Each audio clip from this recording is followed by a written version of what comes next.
अस्सलाम वालेकुम, this is Hamid from ऑटोसेशंस जी। तो व्यूअर्स, आज हम आपको दिखा रहे हैं होंडा सिटी ओल्ड शेप। इसके सीट कवर्स की इंस्टॉलेशन की है।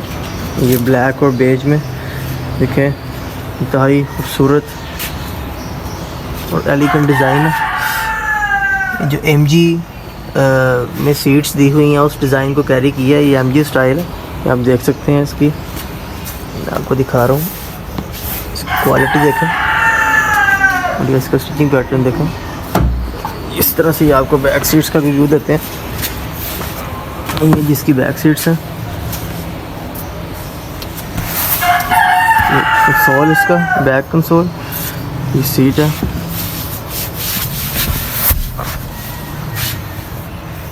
ये जापानीज सिंथेटिक लेदर में इसकी इंस्टॉलेशन हुई है जी।